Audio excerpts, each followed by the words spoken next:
അടിമാലിയിൽ വീടുകൾക്ക് മുകളിലേക്ക് മണ്ണിടിഞ്ഞു വീണു. ഒരു കുടുംബം മണ്ണിനടിയിൽ കുടുങ്ങിക്കിടക്കുകയാണ്. ഫയർഫോഴ്സും പോലീസും സ്ഥലത്തെത്തിയിട്ടുണ്ട്. രക്ഷാപ്രവർത്തനം പുരോഗമിക്കുകയാണ്. കനത്ത മഴയാണ് മണ്ണിടിച്ചിലിന് കാരണമെന്ന് മനസ്സിലാക്കുന്നു. ഫയർഫോഴ്സും പോലീസും സംഭവസ്ഥലത്ത് രക്ഷാപ്രവർത്തനം നടത്തുകയാണ്.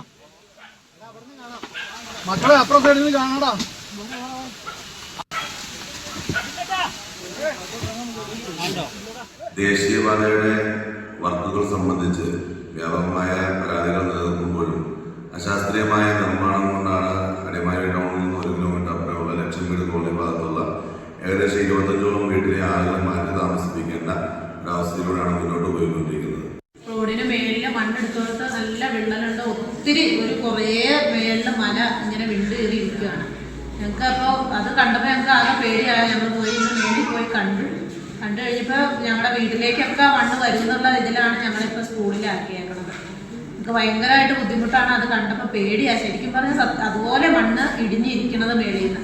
ഇനി അത് എത്ര ഉയരത്തിൽ കെട്ടിപ്പോക്കണം എന്ന് ചോദിച്ചാൽ അത്ര സ്ട്രോങ് ആയിട്ട് കെട്ടിയാലാണ് ഈ താഴെ ഇരിക്കുന്ന വീടുകൾക്ക് ഒരു സുരക്ഷിതത്വം ഉണ്ടാവുള്ളൂ.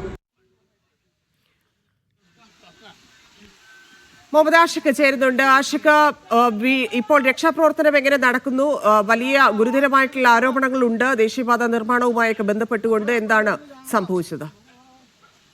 ഇന്നലെ ഉച്ചയോട് കൂടിയായിരുന്നു ദേശീയപാത നിർമ്മാണം നടക്കുന്നതിന്റെ ഭാഗമായി മണ്ണെടുത്ത പ്രദേശത്ത് വലിയ തോതിലുള്ള മണ്ണിടിച്ചിൽ ഉണ്ടാവുകയും ഗതാഗത തടസ്സം ഉണ്ടാവുകയും ചെയ്ത്. തുടർന്ന് മഴ കൂടി ഉള്ളതിനാൽ ആ പ്രദേശത്ത് വലിയ അപകട സാധ്യത നിലനിൽക്കുകയായിരുന്നു. ഇന്ന് വൈകിട്ടോടുകൂടി വീണ്ടും മണ്ണിടിയാനുള്ള സാധ്യതകൾ പരിഗണിച്ച് തൊട്ടടുത്തുള്ള അടിമാലി ലക്ഷം വീട് കോളനിയിലെ ലക്ഷം വീട് ഉന്നതിയിലെ 22ഓളം കുടുംബങ്ങളെ അവിടെ നിന്ന് തൊട്ടടുത്തുള്ള ഹൈസ്കൂളിലേക്ക് മാറ്റി പാർപ്പിച്ചിരുന്നാൽ എന്നാൽ ഈ ഉന്നതിയിലുണ്ടായിരുന്ന ഒരു കുടുംബം മാറി താമസിക്കാൻ തയ്യാറായിരുന്നില്ല.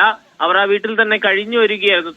ഇന്ന് അല്പനേരം മുമ്പാണ് ആ തിട്ട് വീണ്ടും ഇടുകയായിരുന്നു. വിള്ളലുണ്ടായിരുന്ന തിട്ട് മൺതിട്ട് ഇടിഞ്ഞ് വീടിന് മുകളിലേക്ക് വീഴുന്ന സാഹചര്യമുണ്ടായ കുടുംബം ഇപ്പോഴും മണ്ണിനടിയിൽ കുടുങ്ങി കിടക്കുകയാണ് എന്നാണ് നമ്മൾ മനസ്സിലാക്കുന്നത്. ഉടനടി തന്നെ ഫയർഫോഴ്സ് സംഘവും പോലീസ് സംഘവും സ്ഥലത്തെത്തി അവരെ പുറത്തെടുക്കാനുള്ള ശ്രമങ്ങൾ നടന്നു വരികയാണ്. ഉടനെ തന്നെ അവരെ പുറത്തേക്ക് എത്തിക്കാൻ കഴിയും എന്നാണ് നിലവിൽ മനസ്സിലാക്കുന്നത്. പക്ഷേ ഇത് വളരെ അപകടകരമായ സാഹചര്യമാണ് കൊച്ചി ധനുഷ്കോടി ദേശീയപാതയിൽ അടിമാലിയിൽ ഉണ്ടായിട്ടുള്ളത് എന്നാണ് മനസ്സിലാക്കുന്നത്. പൂർണ്ണമായും ഗതാഗതം മൂന്നാറിലേക്കുള്ള ഗതാഗതം ധനുഷ്കോടി ദേശീയപാതയിലൂടെയുള്ളത് പൂർണ്ണമായും നിരോധിച്ചിരിക്കുന്ന സാഹചര്യമുണ്ട്.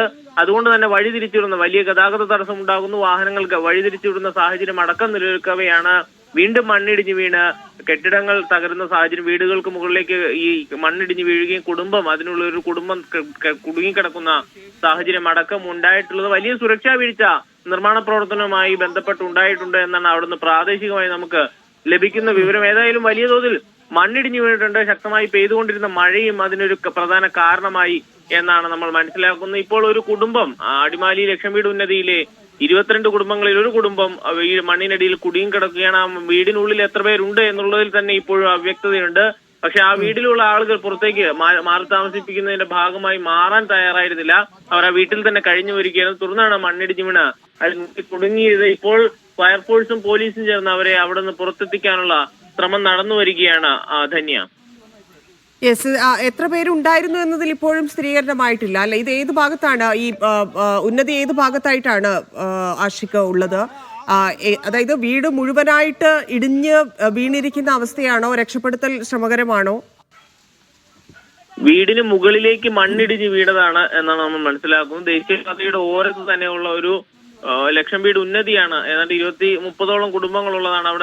അവിടെ അതിനും വീടുകൾക്ക് മുകളിലേക്ക് മണ്ണിടിഞ്ഞ് വീണിരിക്കുകയാണ്.